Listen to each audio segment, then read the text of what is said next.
దేవుని సన్నిధిలో హాజరైనటువంటి నా తోటి సహోదరులకు సోదరిమణులందరికీ మరొకసారి నా వందనాలు తెలియజేస్తూ ఉన్నానండి. మనం కొన్ని వారాలుగా ధారావాహికంగా ఒక అంశాన్ని గురించి ఆలోచన చేస్తూ ఉన్నాం. ఏంటంటే అంశం, నాటి క్రీస్తు సంఘాలు నేటి సంఘాలకు నేర్పుతున్న పాఠాలు అని ఒక ప్రత్యేకమైనటువంటి అంశాన్ని గురించి మనం ఆలోచన చేస్తూ ఉన్నామండి. నాటి క్రీస్తు సంఘాలకి నేటి క్రీస్తు సంఘాలకి లేదా నేడున్న సంఘాలకి అసలు ఎక్కడైనా పోలికలు ఉన్నాయండి? చదువుతుంటే ఏమండి, అవి ఎక్కడో అల్లంత దూరాన్ని ఉన్నాయండి, మనం ఎక్కడో కిందకి ఉన్నామండి. ఎందుకు వీటి గురించి మనం చదవాలి? ఎందుకు వీటిని మనం చదువుతున్నాం అంటే,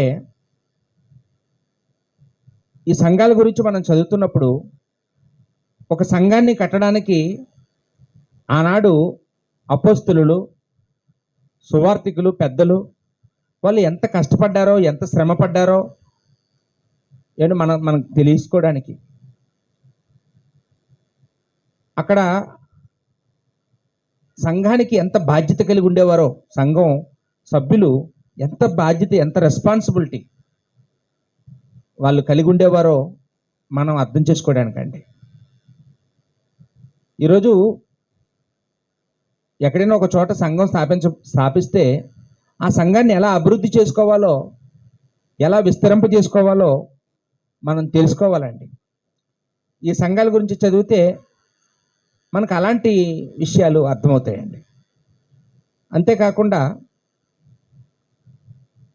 ఈ సంఘాల గురించి మనం చదువుతున్నప్పుడు బైబిలు మానవ కల్పిత గ్రంథం కాదని, బైబిలు దేవుడు ఆత్మచేత రాయబడిన గ్రంథమని, బైబిల్లో ఎన్నో భౌగోళికమైనటువంటి చారిత్రకమైనటువంటి ఆధారాలు ఉన్నాయని మనకి విశ్వాసం ఏర్పడుతుందండి. ఎందుకంటే మరి పట్టణాలన్నీ చదువుతున్నప్పుడు ఇవన్నీ ఇప్పటికీ కూడా ప్రపంచ పటంలో ఇవన్నీ మనకి దర్శనమిస్తూ ఉన్నాయండి. ఏమండి, ప్రతి పట్టణాన్ని గురించి మనం ఆలోచన చేసినప్పుడు అవన్నీ నేటికి కూడా సజీవంగా ఉన్నాయి. కాబట్టి బైబిలు దేవుని గ్రంథమని మనం తెలుసుకోవడానికి కూడా ఈ పాఠాలు మనకు అర్థమవుతూ ఉన్నాయండి. ఏమండి, మనం మొట్టమొదట ఏ సంఘాన్ని గురించి చెప్పుకున్నామండి? యెరూషలేములో ప్రారంభించబడినటువంటి క్రీస్తు సంఘాన్ని గురించి మొదటి వారం మనం నేర్చుకున్నామండి. తర్వాత అంతే ప్రాధాన్యత కలిగినటువంటి, ప్రాముఖ్యం కలిగినటువంటి రెండో సంఘంగా అంతియోకియ సంఘాన్ని గురించి మనం గత వారంలో నేర్చుకున్నాం. తర్వాత మూడవ సంఘంగా ఫిలిప్పీలో ఉన్న సంఘాన్ని గురించి కూడా మనం నేర్చుకున్నామండి. ఈరోజు నాలుగవ అతి ప్రాముఖ్యమైనటువంటి సంఘముగా ఎఫెసులో ఉన్న సంఘాన్ని గురించి ఈరోజు మనం నేర్చుకోబోతూ ఉన్నామండి. ఎఫెసు అనగానే మనకి వెంటనే గుర్తొచ్చేది ఎఫెసు పత్రిక. ఏమండి, బైబిల్ మనం తెరిచిన వెంటనే మనకి ఎఫెసు అనగానే వెంటనే గుర్తొస్తుందా అండి? కానీ మనం ఎఫెసు పత్రిక మనకు అర్థం అవ్వాలంటే మొదట చదవవలసింది ఎఫెసు పత్రిక కాదు. ఏమండి, ముందు చదవవలసింది ఆ ఎఫెసులో సంఘం ఎలా స్థాపించబడింది అని, అక్కడ సంఘం ఎలా విస్తరించబడింది అని, ఆ సంఘం యొక్క చరిత్ర ముందు మనం తెలుసుకోవాలండి. ఒక ఎఫెసు కాదు, బైబిల్లో ఉండే ఏ పత్రిక మనకు అర్థం అవ్వాలన్నా ముందు ఆ ప్రాంతంలో ఉన్న సంఘ చరిత్ర మనకు తెలియాలండి. ఈ సంఘ చరిత్ర ఎక్కడ కనపడుతుందండి? బైబిల్లో ఉండే అన్ని సంఘాల చరిత్ర ఒకే పుస్తకంలో ఉంటుంది. ఏ పుస్తకం అండి? అపోస్తలుల కార్యం. అందువల్ల అపోస్తలుల కార్యం అర్థం కాని వాడికి ఇంకా పత్రికలు ఏవి అర్థం అవ్వవు. అపోస్తలుల కార్యం అర్థమైతే పత్రికలన్నీ సులువుగా అర్థమవుతాయండి. ఎందుకంటే అన్ని సంఘాల స్థాపన ఎక్కడ రాయబడిందండి? అపోస్తలుల కార్య పుస్తకంలో రాయబడిందండి. అపోస్తలుల కార్య పుస్తకాన్ని ఎవరు రాశారమ్మా? లోకా అనే ఒక వైద్యుడు, ఒక చరిత్రకారుడు ఈ పుస్తకాన్ని రాశాడండి. లోకా చరిత్రకారుడు అని ఎందుకంటున్నామంటే ఈయన 2 జీవిత చరిత్రలు రాశాడు. ఒకటి లోకా సువార్త, యేసుక్రీస్తు జీవిత చరిత్ర. రెండోది అపోస్తలుల కార్యం. ఇది సంఘ స్థాపన, సంఘ విస్తరణ, మొత్తానికి సంఘ చరిత్ర. ఈ రెండు కూడా చరిత్రకు సంబంధించిన విషయాలు. నేను ఎంత క్షుణ్ణంగా రాశాడంటే ఆ కాలంలో ఎవరు పరిపాలన చేస్తున్నారో, ఆ ప్రదేశానికి పేరేంటి, ఒకవేళ ఎవరైనా ఒక రోగి వస్తే ఆ రోగి ఏ రోగంతో బాధపడుతున్నాడు, అంత వివరంగా అనేక చారిత్రకమైనటువంటి ఆధారాలను పరిశీలన చేసి వాటన్నిటినీ బైబిల్లో పొందుపరిచాడండి లోకా గారు. కాబట్టి దీని గురించి మనం తర్వాత ఎప్పుడైనా నేర్చుకుందాం. ఏమంటే ఈరోజు లోకా రాసినటువంటి అపోస్తల కార్యం పుస్తకంలో ఉన్నటువంటి ఎఫెసీ సంఘ చరిత్ర గురించి మనం ఆలోచించేస్తూ ఉన్నామండి. ఈ అపోస్తల కార్యం పుస్తకాన్ని మనం రెండు భాగాలుగా మనం అర్థం చేసుకోవాలి. మొదటి భాగము, రెండో భాగం. మొదటి భాగంలో ఏమున్నదంటే 1 నుంచి 12 అధ్యాయుల్లో పేతురు చేసిన పరిచర్య ఉందండి. రెండో భాగంలో 13 అధ్యాయం నుంచి 28 అధ్యాయం వరకు పౌలు చేసిన పరిచర్య. కాబట్టి అపోస్తల కార్య పుస్తకంలో ఏముందంటే ఎవరైనా అడిగితే మీరు ఏం చెప్పాలండి? 2 పరిచర్యలు ఉంది. పేతురు పరిచర్య, పౌలు పరిచర్య. పేతురు పరిచర్య ఎప్పటి వరకు? మొదటి 12 అధ్యాయుల్లో. పౌలు పరిచర్య 13 అధ్యాయం నుంచి 28 అధ్యాయం వరకు పౌలు పరిచర్య. ఈరోజు మనం ఈ ఎఫెసీ పత్రిక చదువుతూ ఉన్నాం కదండి. ఇది ఏ భాగంలో ఉంటుంది? ఏమండి, ఏ భాగంలో ఉంటుంది? పౌలు పరిచర్య భాగంలో ఉంటుందండి. ఎందుకంటే ఎఫెసీలో సంఘాన్ని కట్టింది ఎవరండి? అపోస్తలుడైన పౌలు. కాబట్టి మొదటి భాగంలో ఉండదు, రెండో భాగంలోనే మనం ఈ సంగతులు ఆలోచించేస్తామండి. అపోస్తలుడైన పౌలు 3 సువార్త ప్రయాణాలు చేశారని మనం గతంలో చెప్పుకున్నామండి. ఈ 3 సువార్త ప్రయాణాల్లో ఈ ఎఫెసీలో సంఘం స్థాపించింది ఏ ప్రయాణంలో?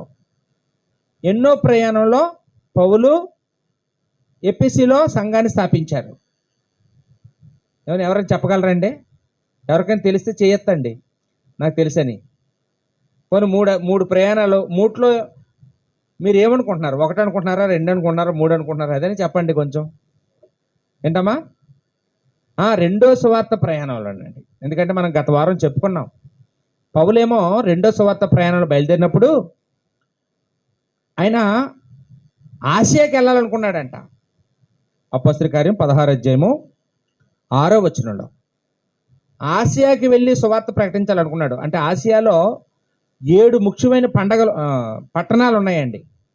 7 ముఖ్యమైన పట్టణాలు ఉంటే ఆ ముఖ్యమైన 7 పట్టణాల్లో మొదటిది ఎఫెసీ అండి.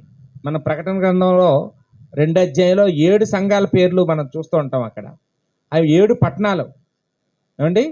అందులో మొదటిది ఏదంటే ఎఫెసీ. కాబట్టి ఈ ఆసియాకి వెళ్ళాలనుకుంటాడు ఆయన. కానీ ఆ సమయంలో వెళ్ళొద్దని, అప్పుడు వెళ్తే సువార్తకు ఆటంకాలు వస్తాయని పరిశుద్ధాత్ముడు ఏం చేశాడంటే అతని ప్రయాణాన్ని సాగనివ్వకుండా అతన్ని ఆటంకపరిచాడు.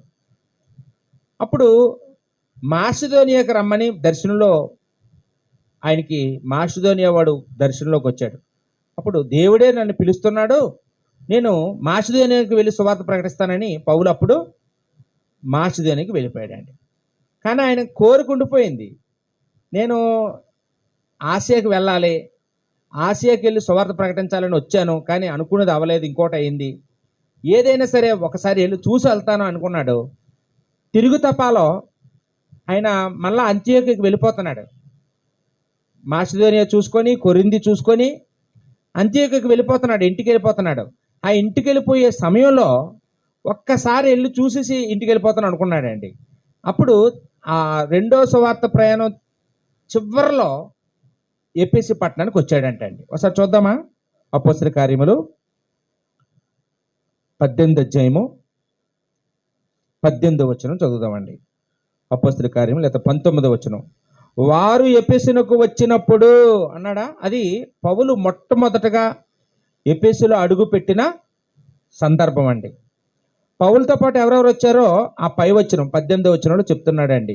ప్రిస్కిల్లా, అకుల అనువారు అతనితో కూడా వెళ్ళిరి. అంటే పౌలు ఎక్కడికైనా వెళ్ళేటప్పుడు ఒంటరిగా వెళ్ళేవారు కాదు. ఆయనతో పాటు ఎవరో ఒకరిని తోడు తీసుకొని వెళ్ళేవారండి కొత్త ప్రాంతాలకు వెళ్ళేటప్పుడు. మొదటి సువార్త ప్రయాణంలో వెళ్ళేటప్పుడు బర్నబా గారిని, మార్కుని తీసుకుని వెళ్ళారండి. రెండో సువార్త ప్రయాణం వెళ్ళినప్పుడు మార్కు వద్దు, బర్నబా మన ఇద్దరం వెళ్దాం అన్నాడు పౌలు. బర్నబా ఏమో మా బంధువు అతన్ని తీసుకెళ్ళకపోతే నేను రాను అని పెట్టారు. ఆ మార్కు స్థిరుడు కాదు, ఆ యోహాన్ అనే మార్కు, ఆయన మధ్యలో వెళ్ళిపోతున్నాడు, అలాంటి వాళ్ళని తీసుకెళ్తే బాగోదు, వద్దు అంటున్నాడు పౌలు. ఆ విషయంలో ఇద్దరికి వివాదం వచ్చింది. అప్పుడు బర్నబా ఏమో మార్కుని తీసుకుని పోయాడు, ఈ పౌలేమో షేలాని వెంట పెట్టుకుని వెళ్ళారండి. అలాగే రెండో సువార్త ప్రయాణంలో పౌలతో పాటు వెళ్ళింది ఎవరండి? షేలా. వీళ్ళిద్దరూ కొంత దూరం వెళ్ళిన తర్వాత లుస్త్రా అనే ప్రాంతానికి వచ్చినప్పుడు తిమోతి అనే ఒక యవనస్తుడు వాళ్ళతో కలిశాడండి. వాళ్ళ ముగ్గురు వెళ్ళగా ఆ 16 అధ్యాయం 10వ వచనం దగ్గరికి వచ్చేటప్పటికి, త్రోయ అనే ఊర్లోకి వచ్చేటప్పటికి లోక అనే ఒక వైద్యుడు, ఒక చరిత్రకారుడు పౌలుతో కలిశాడు. నేను వస్తాను మీతో అన్నాడు. ఏమంటే అలాగా పౌలు రెండో సువార్త ప్రయాణంలో తనతో పాటు కొంతమందిని, తిమోతిని, షేలను, లోకాను వెంట పెట్టుకుని వెళ్ళారండి. ఇప్పుడు ఆ రెండో సువార్త ప్రయాణంలో కొరింథీకి వెళ్ళారు పౌలు. మాసిదోనియా అయిపోయిన తర్వాత ఏథెన్స్కి వెళ్ళి కొరింథీలో సేవ చేశారు. కొరింథీలో ఒక కుటుంబం కనపడ్డారు పౌలు గారికి. ఎవరండి? అకులా, ప్రిస్కిల్లా కుటుంబం. వీళ్ళు వృత్తికి డేరాలు కుట్టుకునేవారంట.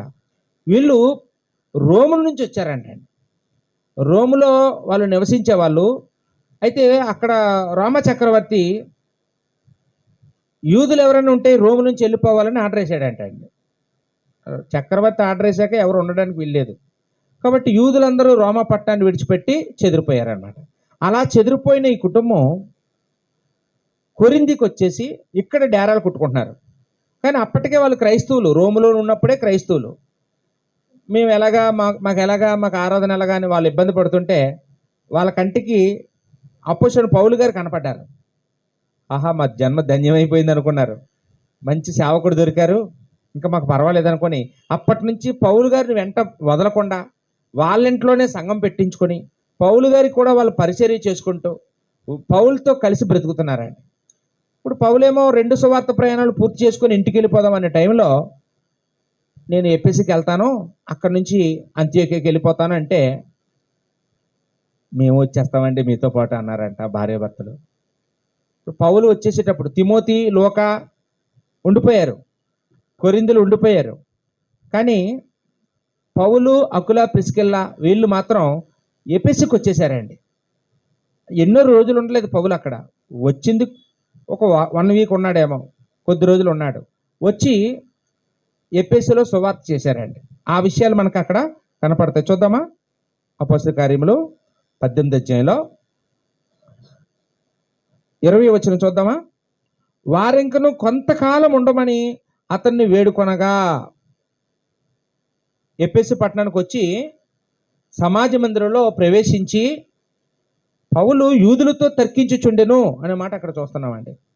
అంటే ఇక్కడ తర్కించుచుండెను అనే మాట పట్టుకుని కొంతమంది ఏం చేస్తారంటేనండి, మనం కూడా అందరితో తర్కించాలనుకుంటూ ఉంటారు.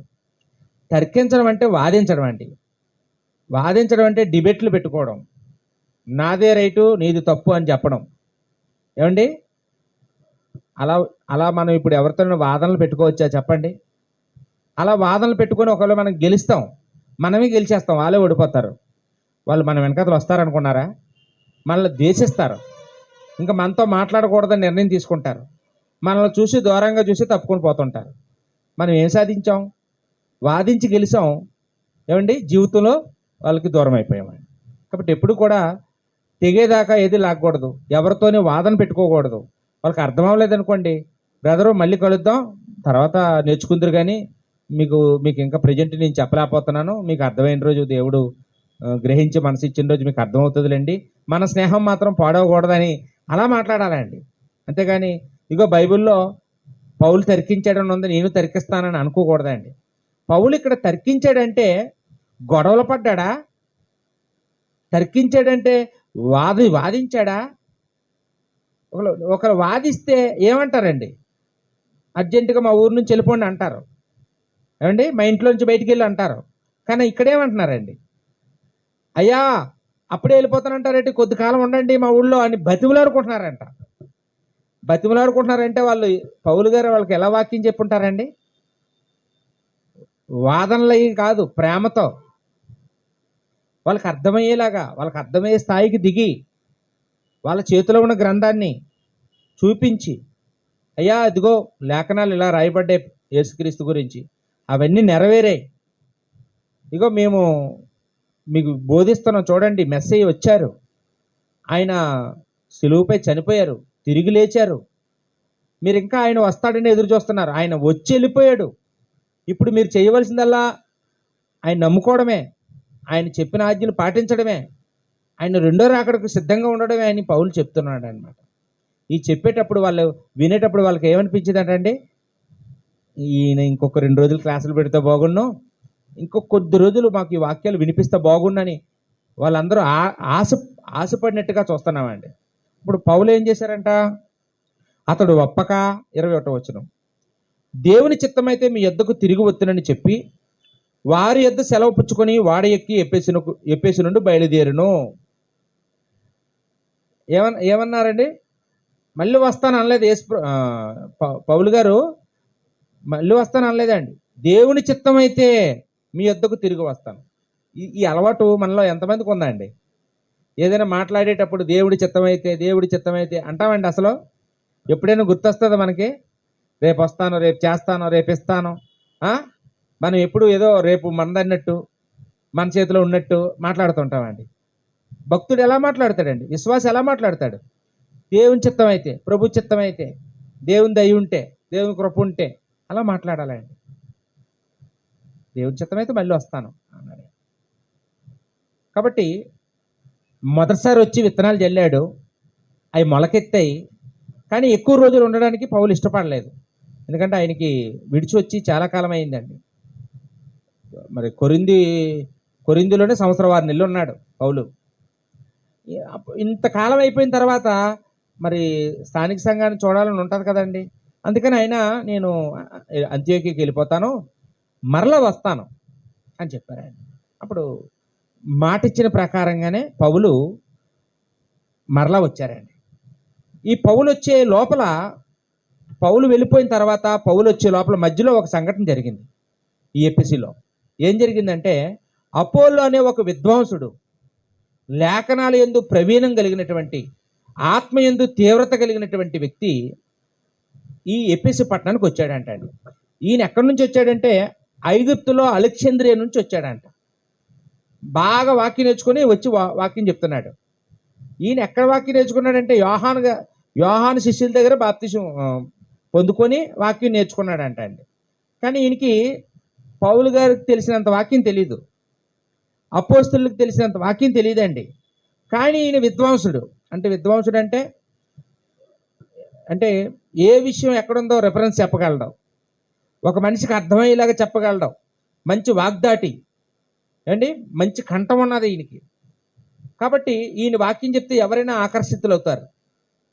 అలాంటి మంచి వక్త అనమాట ఇతను. వచ్చి పౌల్లాగే సమాజ మందిరాల్లోకి వెళ్ళి యూదులందరికీ గడగడలాడించేస్తున్నాడు. యూదులందరూ వింటున్నారు, వాళ్ళకి పెద్దగా సబ్జెక్ట్ తెలియదు కాబట్టి వాళ్ళు వింటున్నారు. కానీ అదే సమాజ మందిరంలో ఓ జంట ఉన్నారు, కొరింథీ నుంచి వచ్చిన జంట. ఎవరండి వాళ్ళు? అకుల, ప్రిస్కిల్లా. వీళ్ళు పౌలుతో పాటు 1 సంవత్సరం 6 నెలలు ఉండబట్టి వీళ్ళకి బోల్డ్ సబ్జెక్ట్ తెలుసు. అప్పుడు ఈయన చెప్పిన వాటిలో తప్పులు ఎటు చెప్పాడో తెలిసి వీళ్ళకి. అదే స్థానంలో మనం ఉంటే ఏం చేస్తాం? ఆగు, అది కాదు, ఇది కాదు, అది అని కింద నుండి చెప్తుంటామండి. వాళ్ళకి కోపం వస్తుంది. కానీ ఆకుల, పిసికల్లో ఎలాంటి వాళ్ళు అంటే, అపోల్లోని ఆయన దగ్గరికి వెళ్ళి, బ్రదరు మీకు చాలా బాగా వాక్యం చెప్పారండి, దేవుడు మిమ్మల్ని బలంగా వాడుకుంటున్నాడు, మా ఇంటికి భోజనానికి రండి, ఈ పూట మా ఇంట్లో భోజనం చేయాలి, మీరు రండి, మా ఇంటికి రండి అని ప్రేమతో వాళ్ళ ఇంటికి తీసుకెళ్ళి కడుపు నిండా భోజనం పెట్టి రండి, ఆయనకి మచ్చిక చేసుకొని, అయ్యా మీరు అంతా బాగా చెప్పారు, కానీ ఇగో ఈరోజు చెప్పిన పాఠంలో ఇవి తప్పండి, ఇలా కాదండి, ఇదండి, ఇది కాదండి, అదండి అని అతనికి ఒక అన్నయ్యలాగా, ఒక అక్కలాగా అతని లోపాలను నెమ్మదిగా ఏమంటే అతను కోప్పడకుండా, ఎందుకంటే అతను విద్వాంసుడు, పండితుడు, లేఖనాలు ఎందు దిట్ట. పండితులు అంటే, విద్వాంసులు అంటే ఎలా ఉంటారండి? చాలా కాస్ట్లీ బట్టలు వేసుకొని ఖరీదుగా ఉంటాడు. వీళ్ళు ఎలా ఉన్నారండి? అకుల పిసుకల్లా డేరాలు కుట్టుకునే వాళ్ళు. చీప్గా వీళ్ళున్నారు. విద్వాంసులు అంటే బాగా డిగ్రీలు చదివినవాడు అతను. చదువు సంధ్య లేని వాళ్ళకి వీళ్ళు ఉన్నారు. వీళ్ళు చెప్తే వాళ్ళు వింటారండి అసలు? చెప్పండి, ఈ కాలంలో అయితే ఎవరైనా వింటారా? నేను ఎన్ని ట్రైనింగ్లు పొందాను అనుకున్నావు అలా అంటారు. కానీ ఈ వినయం కలిగిన విద్వాంసుడు ఈ జంట చెప్పిన విషయాలన్నీ విని ఆశ్చర్యపోయి నేర్చుకున్నాడంట అండి. అమ్మా, మీకేం తెలియదు అనుకున్నాను, పైకి చూస్తే మీకు ఏమి వాక్యం తెలియనిలాగా ఉన్నారు, కానీ మీకు ఇంత సబ్జెక్ట్ ఉందా? మీకు ఇంత సబ్జెక్టు నేర్పించినటువంటి పౌలు గారు ఎంత గొప్పవాడో. నేను ఈ ఊరికొచ్చి సువార్త చేద్దామని వచ్చాను, కానీ ఇక్కడ మంచి వాక్యం తెలిసిన భార్య భర్తలు మీరు ఉన్నారు, పౌలు గారు కూడా వస్తారు, కాబట్టి నేను ఇంకో ప్రాంతానికి వెళ్ళి సువార్త సేవ చేస్తాను. నేను అకయాకి వెళ్ళిపోతాను. అకయ కంటే కొరిందికి, అక్కడికి వెళ్ళిపోతాను, మీరు ఇక్కడ సేవ చేసుకోండి అని ఆయన అక్కడ నుంచి మూవ్ అయిపోయాడు. అప్పుడు వీళ్ళేమో, బాబు ఆ కొరింది అంటే మేము అక్కడి నుంచి వచ్చాం, మన వాళ్ళు చాలామంది ఉన్నారు అక్కడ, నీకు ఉత్తరం రాసిస్తాము, అది పట్టుకొని వెళ్ళి అక్కడ చూపించావనుకో, నీకు ఫుడ్కి బెడ్కి ఏట్లకి లోటు లేకుండా మన వాళ్ళందరూ చూసుకుంటారు నీకు అని చెప్పి ఒక ఉత్తరం రాసి, మరి ఇతను మంచోడు, ఇతనికి వాక్యం తెలుసు, ఇతన్ని చేర్చుకోండి అని రాసి సంతకం పెట్టి ఆ పత్రికనిచ్చి పంపించారండి. ఇది పౌలు గారు రెండోసారి వచ్చే లోపల జరిగిన సంఘటన. ఇప్పుడు 19 అధ్యాయానికి వచ్చేద్దాం. 19 అధ్యాయానికి వచ్చేసేటప్పటికి అపోస్తలుల కార్యం 19 అధ్యాయంలో అపోల్లో కొరింథీలో ఉన్నప్పుడు జరిగింది ఏమనగా, అండ్ ఇప్పుడు కొరింథీలో ఉన్నాడు ఆయన, వెళ్ళిపోయాడు, కొరింథీకి వెళ్ళిపోయాడు. అప్పుడు పౌలు పై ప్రదేశములలో సంచరించి ఎఫెసునకు వచ్చి, చూసారండి, ఇది రెండోసారి రావడం అండి. మొదటిసారి వచ్చారు, కొద్ది రోజులు ఉండి సమాజ మందిరంలో వాక్యం చెప్పి వాళ్ళు బ్రతిమలాడినా ఉండకుండా వెళ్ళిపోయారు. ఇప్పుడు రెండోసారి మూడో ప్రయాణంలో వచ్చారండి. మూడో సువార్త ప్రయాణంలో మొట్టమొదటి రోజు వచ్చేసారు. ఇక్కడికే వచ్చేసి ఈ ఎఫెసు చుట్టుపక్కల ఉన్న ప్రాంతాలన్నీ తిరిగేశారంట. వచ్చిన రోజే, మొట్టమొదటి రోజే 12 మందికి బాప్తిసం ఇచ్చారండి. గ్రేట్ కదండి, ఒక్కరోజే 12 మందికి రక్షణ ఇవ్వడం. ఎలా జరిగిందంటే, అది ఎఫెసుకు వచ్చి కొందరు శిష్యులను చూచి, మీరు విశ్వసించినప్పుడు పరిశుద్ధాత్మను పొందుతారా అని వారిని అడగగా, కొంతమంది శిష్యులు అంటే క్రైస్తవులండి, కొంతమంది క్రైస్తవులకు చూశారంట ఆయన. చూసి వాళ్ళు బైబిల్ పట్టుకున్నారు, లేకపోతే వాళ్ళు చర్చికి వెళ్తున్నారు, ఆదివారం ఆరాధనకు వస్తున్నారు, బాగుంది. అప్పుడు వాళ్ళని చూసి వాళ్ళ మాటలు బట్టో వాళ్ళ ప్రవర్తన బట్టో వాళ్ళకి పరిశుద్ధాత్మ గురించి తెలియదని అర్థమైంది. ఇప్పుడు అంతెందుకు, మనకు కూడా కొంతమందిని చూడగానే పరిశుద్ధాత్మ గురించి వీళ్ళకి తెలియదని అర్థమైపోద్ది. ఎప్పుడండి? కొంతమంది ప్రార్థన చేస్తే ఎవరో చేస్తారో తెలుసండి, పరిశుద్ధాత్మ చేస్తుంటారు. మీరు ఎప్పుడైనా చూసారు అలాంటి వాళ్ళని? తండ్రి పరిశుద్ధాత్మ, తండ్రి పరిశుద్ధాత్మ, తండ్రి పరిశుద్ధాత్మ దేవుడు అంటుంటారండి. వీళ్ళు ప్రార్థన దేవుడికి కదా చేయాలి, యెహోవాకి చేయాలి. వీళ్ళు పరిశుద్ధాత్మ అని ప్రార్థన చేస్తున్నారంటే వీళ్ళకి ఏం తెలియదు, వీళ్ళకి పరిశుద్ధాత్మ గురించి ఏం తెలియదు. కొంతమందికి యేసుప్రభువే పరిశుద్ధాత్మ అనుకుంటారు, కొంతమంది యెహోవా దేవుడే పరిశుద్ధాత్మ అనుకుంటారు. అంటే పరిశుద్ధాత్మ గురించి అవగాహన లేదండి. ఒకసారి ఆనందనీయ వైజాగ్లో ఒక సంఘానికి వెళ్ళారంట అండి. అంటే అప్పుడు స్థానిక సంఘం లేదు, ఒక పెద్ద ఆయన ఎవరో వాకింగ్ చెప్తుంటే అక్కడికి వెళ్ళారంట. వెళ్తే ఆయన ఆ రోజు అపోస్తలుల కార్యం 2 అధ్యాయం చెప్తున్నారంట. చెప్పినప్పుడు పరిశుద్ధాత్ముడు మొట్టమొదటిసారిగా భూమి మీదకి దిగాడు, అంతకుముందు ఎప్పుడు పరిశుద్ధాత్మ లేడు, ఆ రోజే వచ్చాడు అని చెప్పారంటండి. క్రీస్తు సంఘమే. ఇప్పుడు ఆనందాన్ని లేచి ఆరాధన అయిపోయాక, బ్రదరు మీరు తప్పు చెప్తున్నారు, అన్ని కాలాల్లోనూ పరిశుద్ధాత్ముడు ఉన్నాడు, సృష్టి ప్రారంభించినప్పుడే జలముల మీద దేవుని ఆత్మ అల్లాడుచుండని ఉంది, పరిశుద్ధాత్మ లేని కాలం లేదండి. న్యాయాధిపతుల కాలంలోనూ, ధర్మశాస్త్రం ఇచ్చినప్పుడు, రాజుల అభిషేకం పొందినప్పుడు, యుద్ధాలు గెలిచినప్పుడు, ఇవన్నీ గిజ్జోను, సంసోను వీళ్ళందరి మీద పరిశుద్ధాత్మ ఆవరించే యుద్ధాలు గెలిపించాడండి. యెరూషలేము దేవాలయం ప్రతిష్ఠించినప్పుడు అన్ని సందర్భాల్లోనూ పరిశుద్ధాత్మతో నింపబడి, చూడండి సాక్షి గుడారం తయారు చేసినప్పుడు ఒత్తినీయులు ఆవహించాడండి. ఇవన్నీ పరిశుద్ధాత్మ గురించి ఒక పెద్ద సబ్జెక్ట్ ఉందండి. మీరేంటండి పరిశుద్ధాత్మ అంతకుముందు లేడు, ఇప్పుడే వచ్చాడు అంటారు, పాత నిబంధనలో లేడు అంటున్నారు అని చెప్పారంట. చెప్పేటప్పటికి బ్రదర్ మీరు వచ్చే వారం నుంచి మా చర్చకి రావద్దండి అన్నారంట. ఏ? సరేలేండి రానులేండి అని ఇంకా ఆయన వెళ్ళమనేసారంట. నాకు చెప్పారు. అంటే చాలా మందికి పరిశుద్ధాత్మ గురించి ఇప్పటికీ తెలియదండి. కొంతమంది వాళ్ళు దయ తెలిసి వాళ్ళకి చెప్తారు, కొంతమంది వాళ్ళు అలాగే చచ్చిపోతారు, ఇంకా వాళ్ళకి ఏం తెలియదు అంతే. పౌలు గారు మాత్రం ఆ 12 మందిని పిలిచి, అయ్యా మీ ప్రార్థన చూస్తుంటే మీకు పరిశుద్ధాత్మ గురించి తెలియదని నాకు అర్థమవుతుంది, తెలిసా తెలీదా అని అడిగాడంట. అడిగేటప్పటికి మాకు తెలియదండి అని నిజం నిజం చెప్పారండి. అంటే మనం ఎప్పుడైనానండి దేవుని యొక్క వాక్యం దగ్గర మనం అతిశయించకూడదండి. మనకు తెలియలేని దాన్ని తెలియదని చెప్పాలి, తెలియలేని దాన్ని తెలిసని వాదించకూడదండి. అసలు బైబిల్ దగ్గర మన అందరూ విద్యార్థులం, మనం చచ్చిపోయే వరకు నేర్చుకునేవారు అండి. కానీ మనకు తెలిసినా కానీ మనకు ఎంత తెలియాలో అంత తెలియదు. ఎవరైనా చెప్తే నేను కూడా ఇప్పుడు కూడా వింటానండి. పరిశుద్ధాత్మ గురించి ఎవరైనా నాకు చెప్తానంటే నేను వింటాను, ఎందుకంటే నాకు అంత తెలియదు. నేను కూడా తెలుసుకోవాలి, నేర్చుకోవాలి. అలాంటి మైండ్తో మనందరూ ఉండాలండి. ఒక పరిశుద్ధాత్మ గురించి కాదు, ఏ విషయం గురించేనండి. బైబిల్ మహాసముద్రం, మనకు ఒక నీటి బుట్ట అంత తెలుసు. ఇంకా ఎంతో తెలుసుకోవాల్సి ఉంది, ఎంతో నేర్చుకోవాల్సి ఉంది. నాకు అంతా వచ్చంటే ఇంకా మనకి ఏమీ రాదని అర్థం అండి. అంతా వచ్చన్నావా ఇంకా మన పతనానికి అదే పునాది, ఇంకా మనం నాశనం అయిపోతామని అర్థం. కాబట్టి ఎప్పుడు కూడా మనం నాకంతా తెలిసిపోయిందనే గర్వం మళ్ళీ ఎప్పుడు ఉండకూడదండి. వీళ్ళు నాకు బాగా నచ్చారు, నిజం చెప్పారండి. నాకు రాదండి చెప్పండి అన్నారు. మనం గత వారంలో చెప్పుకున్నాం, నపుంసకుడు నీకు అర్థమవుతుందా నువ్వు చదువుతుందంటే ఏమన్నాడండి, ఎవరైనా తోవ చూపించకపోతే మార్గం ఎలా తెలుస్తుందండి, రండి నా రథం మీద కూర్చొని నాకు చెప్పండి అన్నాడు. అది నేర్చుకునే గుణం దేవుడికి ఎంత ఇష్టమో. ఆ స్థాయిలో అతన్ని ఒక కందాకి క్రింద రాణి దగ్గర అతను ఆర్థిక శాఖ మంత్రిగా ఉన్నాడంటే ఆ నేర్చుకునే గుణమే అతన్ని అంత గొప్పవాడిని చేసిందండి. కాబట్టి ఎప్పుడైనా సరే మనం కూడా ఎప్పటికీ నేర్చుకునేవారుగా ఉందామండి. నేర్చుకునేవారుగా ఉందాం. ఇంకొకరికి నేర్పించలేకపోయినా పర్వాలేదండి, కానీ నేర్చుకునే గుణాన్ని మాత్రం ఎప్పుడు చంపేసుకోకూడదు, నేర్చుకోవడానికి చిరాకు పడకూడదు. రైట్.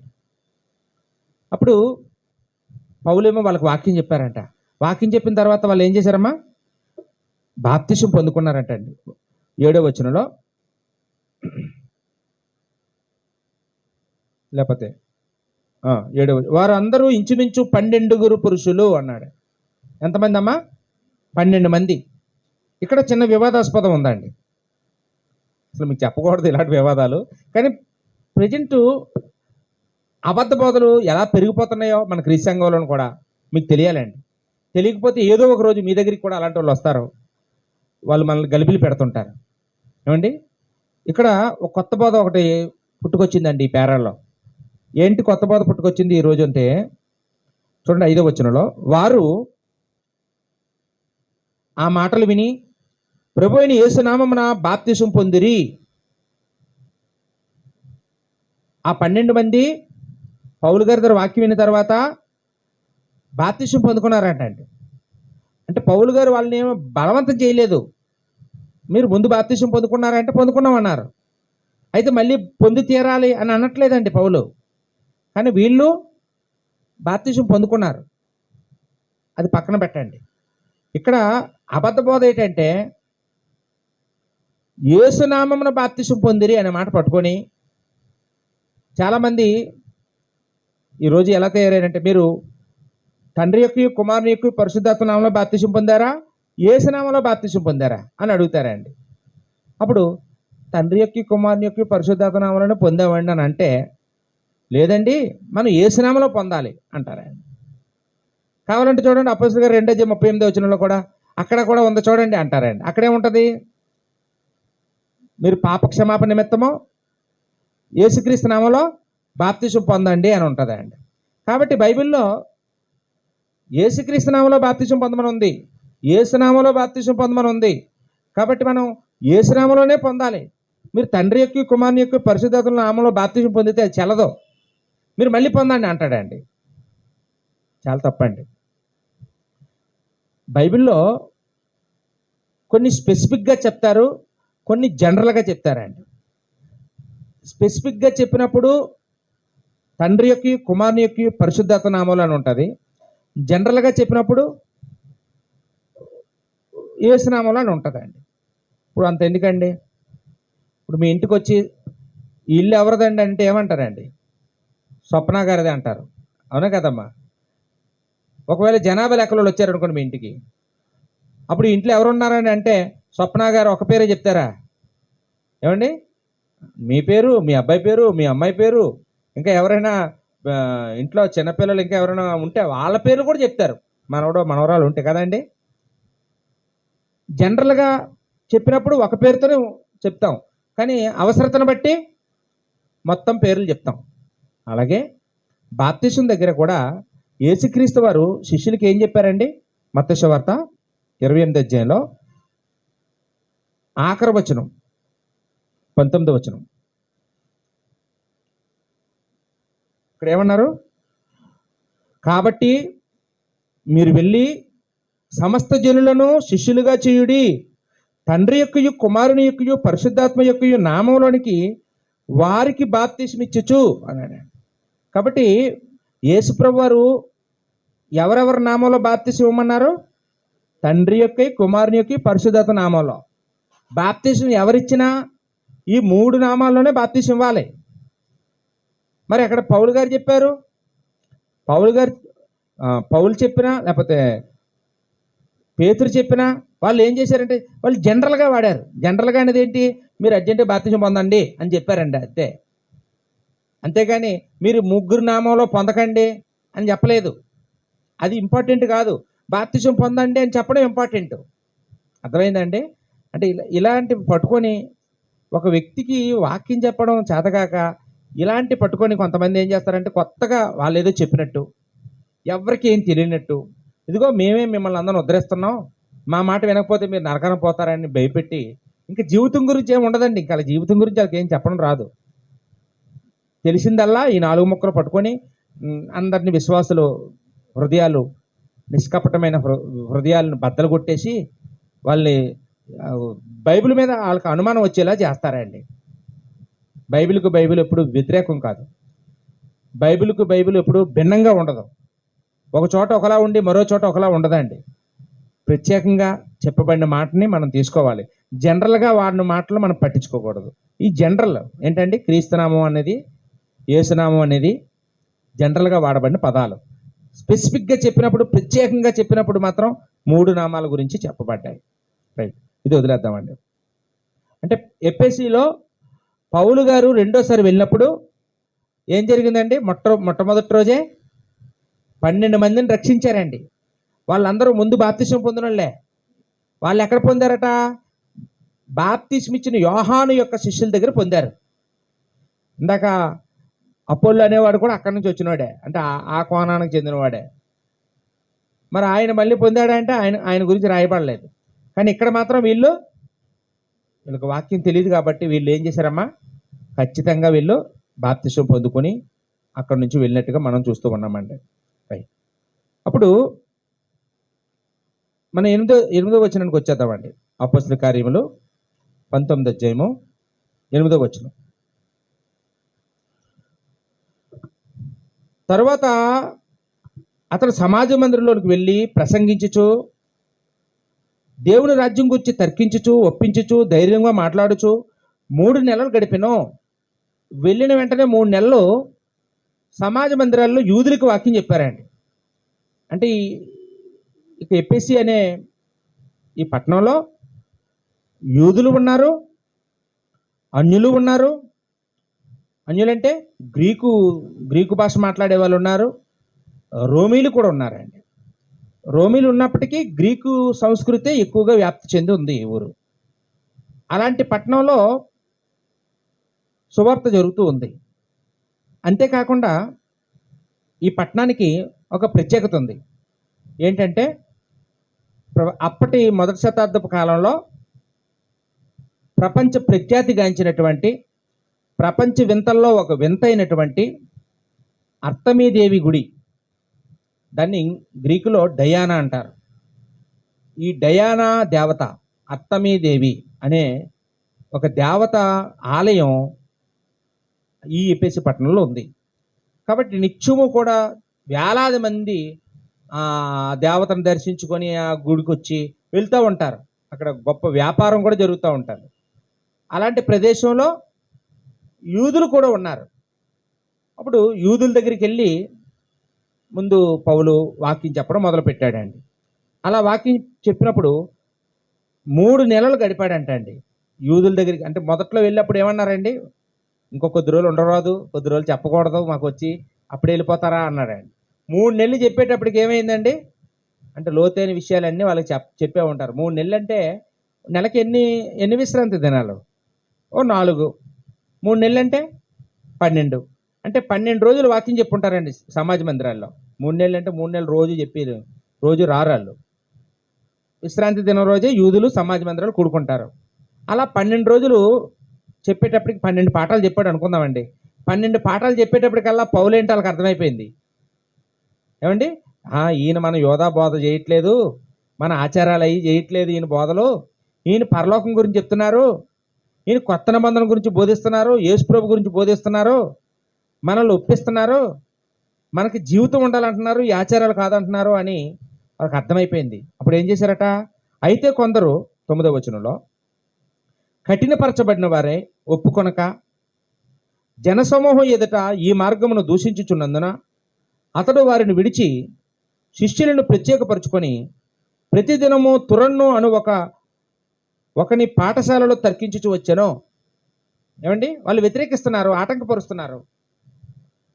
వీళ్ళ దగ్గరుంటే ఇంక నేను వాక్యం చెప్పలేను, వాక్యం చెప్తుంటే కింద నుండి అలా అరుస్తుంటారు, వాళ్ళు ఏవో ప్రశ్నలు వేస్తుంటారు, వినేవాళ్ళు వినేవరు అని ఎవరెవరైతే పౌలు చెప్పే వాక్యం పట్ల శ్రద్ధ కలిగి ఉన్నారో వాళ్ళందరినీ తీసుకొని తురన్ను అనే ఒక వ్యక్తి పాఠశాల ఉండేదట. అప్పుడులో పాఠశాల పగలేమో పిల్లలకు పాఠాలు చెప్తారు, రాత్రులు ఖాళీ కదండి. అప్పుడు రాత్రి సమయంలో ఆ స్కూల్ బిల్డింగ్ని వాడుకునేవారు అనమాట వీళ్ళు వాక్యం చెప్పుకోవడానికి. ఏమండి, అంటే ఇప్పుడు మనం సంఘం అంటే ఈ బిల్డింగ్లు కావు, మనం ఒకరి ఇంట్లో కూడుకుంటే అదే సంఘం, ఒక చెట్టు కింద కూడుకుంటే అదే సంఘం, ఒక రేకుల షెడ్ వేసుకుంటే అదే సంఘం. ఇది కాదు సంఘం అంటే మనం ఎక్కడుంటే అదే సంఘం అండి. కాబట్టి మనలో ఏదో మూల సెంటిమెంట్ ఉంటుంది, చర్చిలోకి వెళ్తేనే దేవుడు ఉన్నాడు అనుకుంటుంటాం, చాలా పొరపాటు అండి. ఈ బిల్డింగ్ కాదు చర్చ్ అంటే మనం. ఇవి ఉండొచ్చు, పోవచ్చు, అవి పోతే ఇంక దేవుడిని వదిలేయకూడదు అండి. ఇప్పుడు ప్రజలు ఏడ్చి వస్తున్నారండి, పెద్ద ఎత్తుగా మంచి కాస్ట్లీగా ఖరీదుగా బిల్డింగ్ కట్టారనుకోండి, అందులోనే దేవుడు ఉన్నాడు అనుకుని అక్కడికి వెళ్తుంటారు. పాక వేసుకొని అందులో వాకింగ్ చెప్తే అక్కడికి ఎవరు వెళ్ళరు. ఏమండి, అంటే ఏది దేవుడు అనుకుంటున్నారు, ఏది మందిరం అనుకుంటున్నారంటే ఆ భవనాలు అనుకుంటున్నారండి. ఇవన్నీ శిథిలమైపోతాయి. శిథిలం కానిది ఏదండి, సంఘం ఒకటే నిలుస్తుంది శాశ్వత కాలం. రైట్. అప్పుడు 3 నెలల తర్వాత తన వాక్యాన్ని బాగా వింటున్న వాళ్ళందరినీ తీసుకొని తురన్ను అనే ఒక వ్యక్తి పాఠశాలని అద్దెకి తీసుకొని అందులో తర్కించుచు వచ్చెను. పాఠశాలలో తర్కించుచు వచ్చెను. 2 ఏండ్ల వరకు ఇలాగున జరిగను. ఎన్ని సంవత్సరాలమ్మా? 2 సంవత్సరాలు ఈ పాఠశాలలో వాక్యం చెప్పారండి పౌలు గారు. యూదులేమి, గ్రీసు దేశస్థులేమి, ఆసియాలో కాపురమున్న వారందరూ ప్రభువు వాక్యం వినిరి. ఇప్పుడు ఇంతకుముందంటే సమాజ మందిరంలో వాక్యం చెప్పినప్పుడు అక్కడికి ఎవరు పడితే వాళ్ళు రావడానికి లేదండి, కేవలం యూదులే వెళ్ళాలి సమాజ మందిరంలోకి. ఈ గ్రీకులు రావచ్చండి, రావడానికి లేదండి. కానీ ఇప్పుడు ఇది స్కూల్ బిల్డింగే కాబట్టి ఇక్కడికి అన్ని మతాలలో వచ్చేస్తారు, అన్ని కులాలలో వచ్చేస్తారు, ఎవరైనా వచ్చేస్తారా అండి. ఇలా వచ్చారు వారు అనమాట. మరియు దేవుడు పౌలు చేత విశేషమైన అద్భుతములు చేయించను. దేవుడు ఏం చేశాడంటే, పాపం ఈయన రాత్రి పగలు అనకుండా వాక్యం చెప్తున్నారు, ఈయనకి కొంచెం సపోర్ట్ చేస్తే ఇంకా బాగా చేస్తారు అని దేవుడు అతనికి ఒక సపోర్ట్ చేశాడండి. ఏం చేశాడంటే విశేషమైన అద్భుతాలు చేసే శక్తిని ఇచ్చాడండి పౌలు గారికి. విశేషమైన అద్భుతాలు అంటే ఏం చేశాడు తెలుసా? అతని శరీరంలో తగిలిన చేతి గుడ్డనైనను నడికట్టునైనను రోగుల ఎద్దుకు తెచ్చినప్పుడు రోగముల వారిని విడిచెను, దెయ్యములు కూడా వదిలిపోయెను. అంటే పౌలు గారు వాడే కచ్చిప్ కానీ, పౌలు గారు వాడే తువ్వాలు కానీ, నడికట్టు అంటే తువ్వాలి, ఈ టవల్ కానీ అది పట్టుకెళ్ళి ఆ రోగికి అంటిస్తే రోగి బాగైపోయేవాడంట అండి. పౌలు గారు వచ్చి ప్రార్థన చేస్తేనే కాదు, పౌలు గారు ముట్టుకుంటేనే కాదు, పౌలు గారు ముట్టుకోకపోయినా ఏమండి ఆయన దగ్గరికి ఆ రోగిని తీసుకురాకపోయినా ఆయన వస్త్రాలు, ఆయన వాడిన వస్తువులు పట్టుకెళ్ళి రోగికి ముట్టిస్తే రోగి బాగైపోయేవారంట. ఎలా ఉంటుంది చూడండి. నేను అనుకుంటున్నాను పౌలు గారు బట్టలు ఉతుక్కొని ఆరబెట్టుకున్నా పట్టుకుపోతారేమో ఇంకా, ఎందుకంటే ఈయన వస్త్రాల్లో ఏదో శక్తి ఉంది అది. ఇప్పటికీ కొంతమంది ఇది వాడేసుకొని, ఈ వచనాన్ని వాడేసుకొని కచ్చీపులు అమ్మేసుకుంటున్నారండి, కొబ్బరి నూనెలు అమ్మేసుకుంటున్నారండి, మంచినీళ్ళు అమ్మేసుకుంటున్నారండి. ఇవన్నీ నిలిచిపోయాయి. పౌలు అంటారు కొరింథీయులకు పత్రిక రాస్తూ 13వ అధ్యాయంలో, మనం కూడా కొంత మట్టుకే చేయుచున్నాము, కొంత మట్టుకే మనం కూడా చూడగలుగుతున్నాం అని. అంటే అప్పటికే నిలిచిపోయాయంట. పౌలు కొరింథీయులకు పత్రిక రాసేటప్పటికే కృపావరాలు ఏవైపోతున్నాయమ్మా, తగ్గిపోతున్నాయి. 10 మందికి ప్రార్థన చేస్తే 10 మంది బాగోవట్లేదు, ఒకరు ఎదురు అవుతున్నారు. ఏమైపోతున్నాయి? తగ్గిపోతున్నాయి. పూర్ణమైనది వచ్చినప్పుడు పూర్ణం కానిది నిరర్ధకమగును అన్నాడు. కాబట్టి పూర్ణమైనది అంటే బైబిల్ అండి. బైబిల్ తయారైపోయిన తర్వాత ఇంకా ఇవేమి ఉండవు, ఈ స్వస్థతలు అద్భుతాలు ఏమేమి జరగవు. అంటే ఇప్పుడు దేవుడికి శక్తి లేదా అని నేను చెప్పడం లేదు, దేవుడికి శక్తి ఉంది. నీ విశ్వాసం నేను స్వస్థపరుస్తుంది.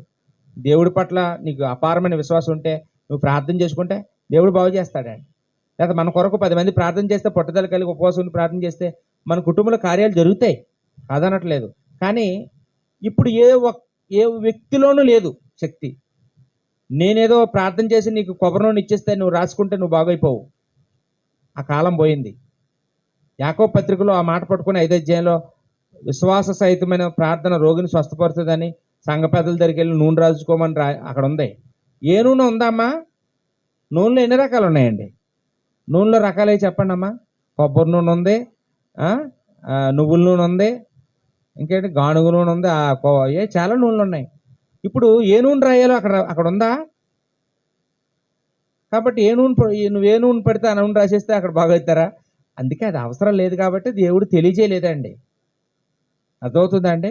అంటే ఇవి తెలియకపోతే బైబిల్లో ఉన్నాయి కదా అని చూస్తారు, కానీ అది ఏ కాలం, అది ఎవరికి, ఎప్పుడు, అవన్నీ కూడా చూడాలండి. ఇక్కడ దేవుడు మరి అలాంటి అర్తమీదేవి గుడి ఉన్నటువంటి ప్రపంచ వింతల్లో ఒక వింతైనటువంటి అలాంటి ప్రదేశంలో పౌలు వాక్యం చెప్పి సంఘాన్ని కట్టడం అంటే అంత ఆశమిషి కాదు. ఎవరు రారు వినడానికి, ఎవరు రారు. ఎంతకాలం వచ్చినా యూదులో వస్తారు. మరి అన్యజనులు అందరూ రావాలంటే ఏం చేయాలండి? ఈ అద్భుతాలు జరగాలి, ఈ స్వస్థతలు జరగాలి. ఆ నోట ఈ నోట, ఒరే అతను కచ్చిప్ ముట్టుకుంటే బాగైపోతున్నారంట, అతను టవల్ ముట్టుకుంటే బాగైపోతున్నారంట అని ఈ ప్రసారం జరిగేటప్పటికి ఏమవుతారండి? ఇంకా అక్కడ దగ్గర ఉన్న హాస్పిటల్ వాళ్ళు అందరూ కూడా డిశ్చార్జ్ తీసుకుని ఇక్కడికి వచ్చేస్తారు కదండి. రోగులందరూ బాగైపోతారు. ఇంకా అలాగా ఎక్కువ మంది చర్చికి రావడం జరిగిందండి. తర్వాత ఏం జరిగిందంటే, పౌలు ఇలా చేస్తుండడం చూసట ఒక ప్రధాన యాజకుడికి 7 కుమారులు ఉన్నారంట అండి. ప్రధాన యాజకుడు ఎలాగుండాలండి? ప్రధాన యాజకుడి పిల్లలు ఎలాగుండాలండి? యథార్థంగా బ్రతకాలండి, నటించకూడదండి, నాటకాలు వేయకూడదు. కానీ ఈ ప్రధాన యాజకుడు ఎలాంటోడో, పిల్లలు ఎలాంటోడో మనకి ఇక్కడ అర్థమైపోతుంది.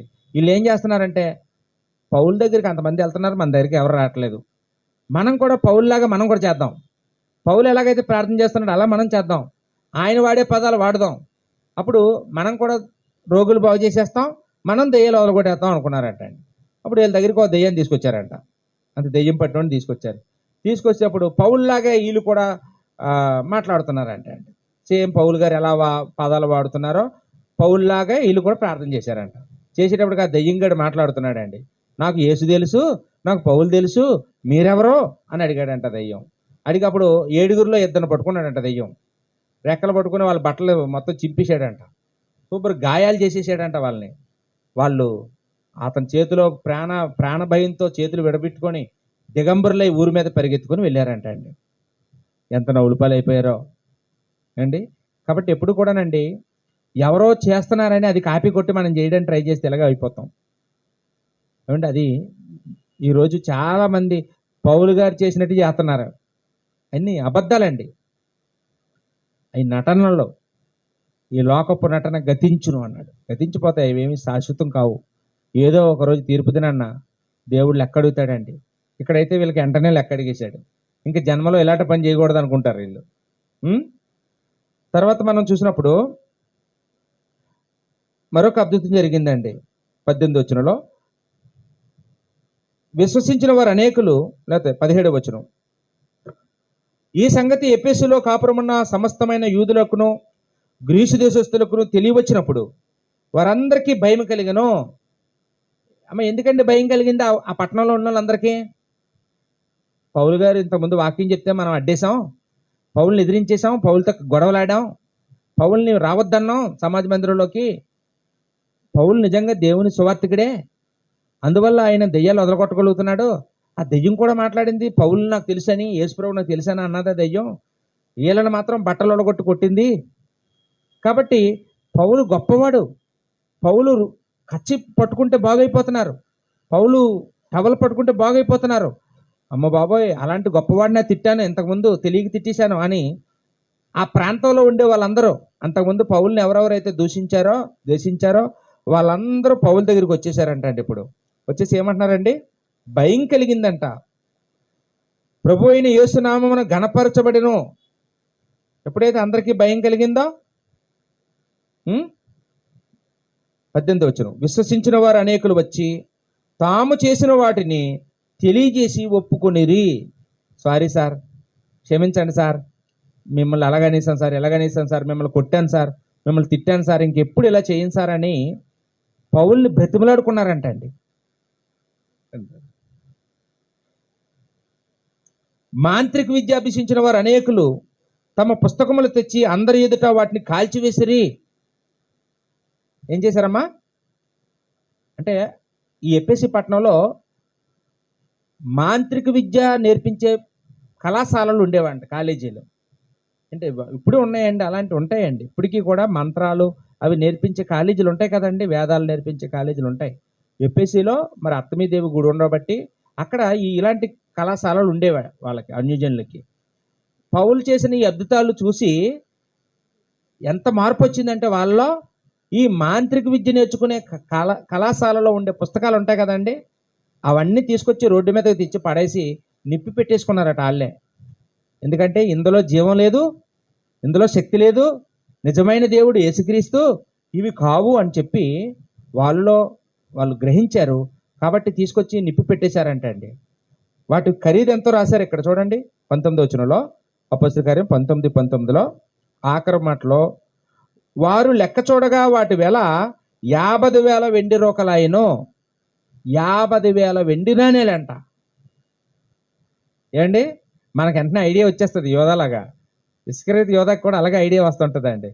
అవి ఎందుకంతా ఆవిడ ఎలా వేస్ట్ చేసేసింది ఏంటి, అవి ఇచ్చేస్తే మనం డబ్బుల రూపంలో ఇచ్చేయచ్చు కదా, అత్తరెందుకు పాడు చేసింది అన్నాడు. ఇక్కడ కూడా కొంతమందికి ఏమనిపిస్తుంది అంటే, ఏంటి అంత ఖరీదైన పుస్తకాలు, 50,000 రూపాయలు ఖరీదు చేసే పుస్తకాలు కాల్చేశారేంటి, అవి ఇచ్చేస్తే ఎవరైనా ఉపయోగించుకుంటారు కదా, పోనీ పాత కొట్లోడు గినేస్తే ఎంతకంత వస్తుంది కదా అనిపిస్తుంది కదండి. కానీ వాళ్ళు ఎందుకు అలా చేశారమ్మా? మేము చేసిన తప్పు ఎవరు చేయకూడదు, మేము చదివిన పుస్తకాలు ఎవరు చదవకూడదు ఇలాంటివి. మేము ఎలాగో పాడైపోయి మా లైఫ్ అంతా సగం వేస్ట్ అయిపోయింది. మా పిల్లలు కానీ మా భవిష్యత్తు తరం వాళ్ళు కానీ ఈ పుస్తకాలు యూజ్ చేసుకొని వాళ్ళు చెడిపోకూడదనే ఉద్దేశంతో వాటి నామరూపాలు లేకుండా చేయాలని వాళ్ళు ఏం చేశారమ్మా? వాటిని దహించేశారండి. ఈరోజు కూడా చాలామంది మన ఇంట్లోకి వెళ్ళి కానీ చూస్తే ఏదో మూలలో ఇంకా మన పాత జీవితానికి సంబంధించిన ఆనవాళ్ళు ఉంటాయి కదండి. కొన్ని ఇంట్లో పుస్తకాలు ఉంటాయి, కొన్ని ఇళ్ళలో బొమ్మలు ఉంటాయి, ఉంటాయండి. ఎందుకంటే అది సెంటిమెంట్లుగానో జ్ఞాపకంగానో దేనిగానో ఉంచుకుంటూ ఉంటాం. కొంతమంది ఏమో అది ఖరీదండి, అది పలానోళ్ళు ఇచ్చారండి అంటుంటారండి. ఎవరిస్తేమి, అది విగ్రహం, అది మన ఇంట్లో ఉండకూడదు. అది పోనీ ఎవరికైనా ఇచ్చేవచ్చా? ఎవరికి ఇవ్వకూడదు.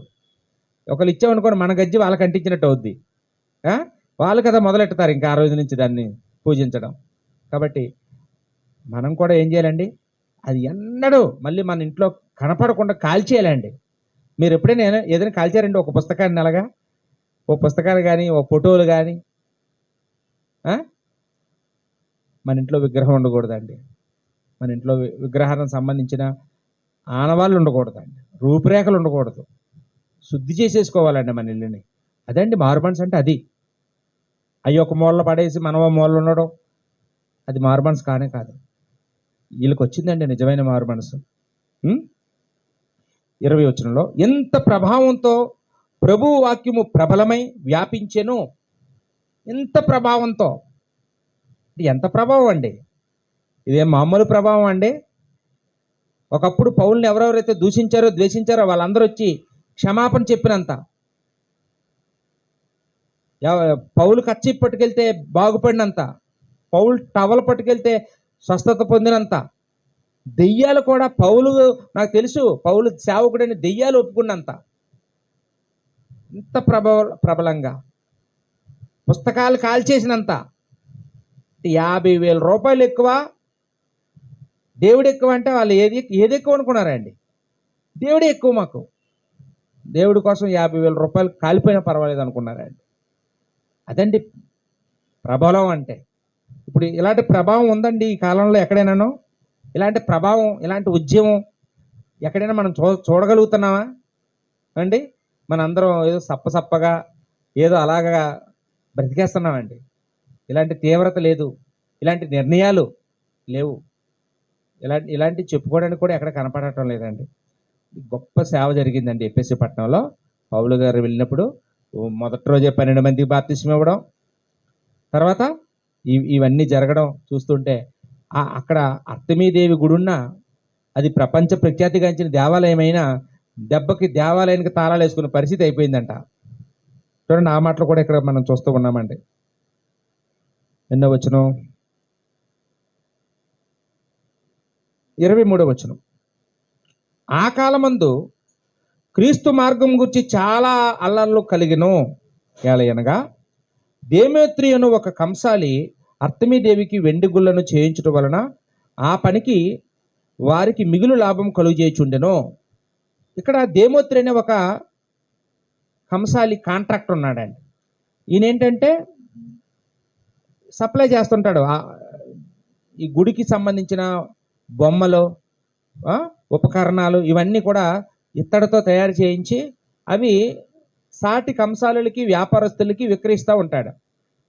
అప్పుడు ఈయనకి అర్థమైపోయింది, ఏంటి 3 సంవత్సరాలు బట్టి సేల్స్ అవ్వట్లేదు, సేల్స్ తగ్గిపోతున్నాయి రోజు రోజుకని. ఒకరోజు మీటింగ్ పెట్టాడు ఆ వ్యాపారస్తులందరితో. అప్పుడు వాళ్ళు చెప్పారండి, అయ్యా ఏం లేదండి, ఎక్కడి నుంచో పౌలని ఆయన వచ్చారండి, ఆయన వచ్చిన దగ్గర నుండి ఇదిగో ఇలాగ సువార్త చేస్తున్నారు, ఇందులో దేవుడు లేదు అని చెప్పేసి బోధిస్తున్నాడు, మన వాళ్ళందరూ మారిపోయారు, పుస్తకాలు కూడా కాల్చేశారు, ఎవరు పెద్దగా గుడికి రావటం లేదండి, మనకి ఆదాయం కూడా తగ్గిపోయిందండి అని చెప్పారండి. చెప్పగానే జనాలు పోగేసేసాడు ఆయన. రండి మనందరూ ర్యాలీగా వెళ్దాం, ఆ క్రైస్తవులు పట్టుకుందాం, కొట్టేద్దాం, చంపేద్దాం, వాళ్ళని తరిమేద్దాం అన్నాడంట. చాలామంది బయలుదేరిపోయారటండి, చాలామంది బయలుదేరిపోయారంట. అక్కడ కొంతమంది అయితే ఎందుకు వెళ్తున్నారో తెలియకుండానే వెళ్ళిపోతున్నారట అండి. అంత జనం అంటే అల్లర్లు అంటే అంత ఇష్టం అండి. ఇప్పుడు ఒక ఇద్దరిని పట్టుకున్నారండి. పట్టుకొని, పౌలు ఎక్కడున్నాడు చెప్పండి, మిమ్మల్ని కట్టేస్తాం, అతను చూపించే వరకు వదలమంటే వాళ్ళు బంధించబడ్డారు. తర్వాత పౌలు, నేను వెళ్తాను, మా వాళ్ళు వదిలేయండి, మా వాళ్ళని శిక్షించకండి, నేను లొంగిపోతాను మీకు అని వస్తే సంఘం, ఎఫెసీలో ఉన్న సంఘం, పౌలు గారు మీరు వెళ్ళొద్దండి అని ఆయన ఉంచేశారండి. ఆ తర్వాత ఆ దేశ అధికారులు ఉంటారు కదండి, ఆ దేశ అధికారులు కూడా పౌలుకి తెలిసిన వారంట, నిలవైన వారంట. వాళ్ళు కూడా మీరు వెళ్ళడానికి వీల్లేదండి, ఈ సమయంలో మీరు వెళ్తే మిమ్మల్ని మీకు ఏదైనా చేస్తారని ఆయన వెళ్ళనివ్వలేదండి. ఈ విషయాలన్నీ మనకి ఆ 19వ అధ్యాయం అంతా మనం చదువుకుంటే అక్కడ మనకు అర్థమవుతుందండి. 31వ వచనం చూడండి. మరియు ఆసియా దేశాధికారులు కొందరు అతనికి స్నేహితులై ఉండి అతని యొద్దకు వర్తమానం పంపి, నీవు నాటకశాలలోనికి వెళ్ళవద్దని అతను వేడుకొనిరి. ఆ సభ గలిబిలిగా ఉండెను గనుక కొందరు ఇలాగున కొందరు అలాగున కేకలు వేసిరి. తాము ఎందు నిమిత్తము కూడుకునిరో చాలా మందికి తెలియలేదు. ఏంటి, జనాలు చూస్తే లక్షల వేల మంది వచ్చేసారు, కానీ వాళ్ళు ఎందుకు వచ్చారో వాళ్ళకే తెలియదు అంటండి. అంటే ఏం గొడవ జరిగింది, ఈ గొడవకి కారణం ఏంటి, ఎందుకు వాళ్ళు కొడుతున్నారు, ఎందుకు ఆ పౌల్ని వెతుకుతున్నారో తెలియదంట అండి. రమ్మంటే వచ్చేసారంట అంతే. వీళ్ళు ఈ కాలంలో ఎలాంటి వాళ్ళు ఉంటారు కదండి. ఎందుకు కొడుతున్నారో తెలియదు, ఎందుకు చంపేస్తున్నారో తెలియదండి. చంపేస్తున్నారు, రీజన్ తెలియదండి వీళ్ళకి. ఇప్పుడు ఒక కరణం దగ్గరికి వెళ్ళారంటండి. ఒక యూదుడైన ఒక కరణం ఆ ఊర్లో ఉన్నాడు. ఆయన దగ్గరికి వెళ్ళి తీర్పు చెప్పమన్నారు ఆయన. ఇప్పుడు యూదుడికి విగ్రహారాధన ఇష్టం ఉంటుందా చెప్పండి అమ్మా? ఇష్టం ఉండదు. అప్పుడు ఆయన ఎవరి వైపు మాట్లాడతారు? పౌలు వైపే మాట్లాడారు. అయినా పక్షపాతం లేకుండా ఓ పెద్ద మనిషి ఎలా మాట్లాడాలో అలా మాట్లాడాడండి ఇతను. 33 నుంచి మనం చూడొచ్చు. లేకపోతే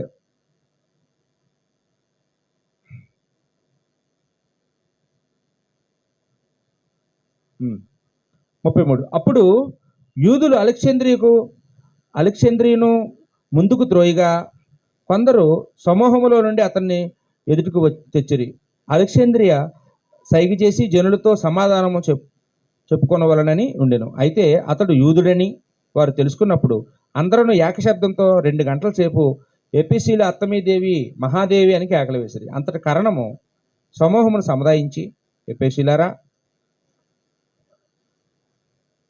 ఎపిసీలు పట్టణము అర్తమి మహాదేవికిని ద్యుపతి యొద్ద నుండి పడిన మూర్తికిని పాలకురాలే ఉన్నదని తెలియనివాడెవడో. ఏమండి, ఇక్కడ ఒక విషయాన్ని మనకు చెప్తూ ఉన్నాడండి ఈ కర్ణం గారు.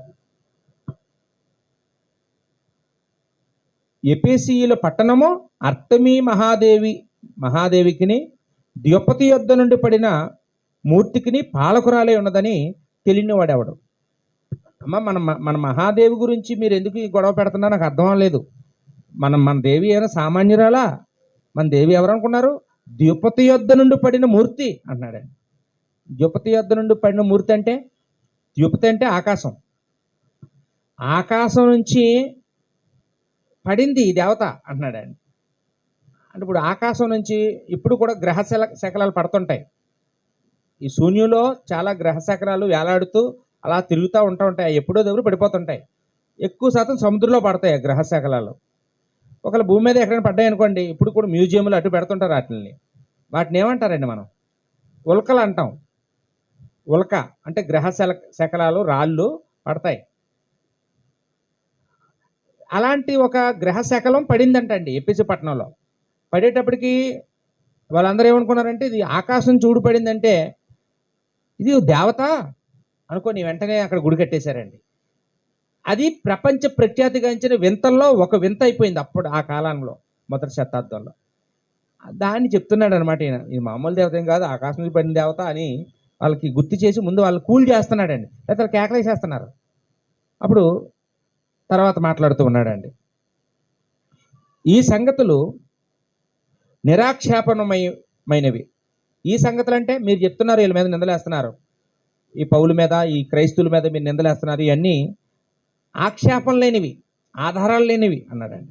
గనుక మీరు శాంతము కలిగి ఏది ఆతృతపడి చేయకుండా ఆవశ్యకము. మీరు ఈ మనుషులను తీసుకుని వచ్చితిరి. వీరు గుడిదోచిన వారు కారు.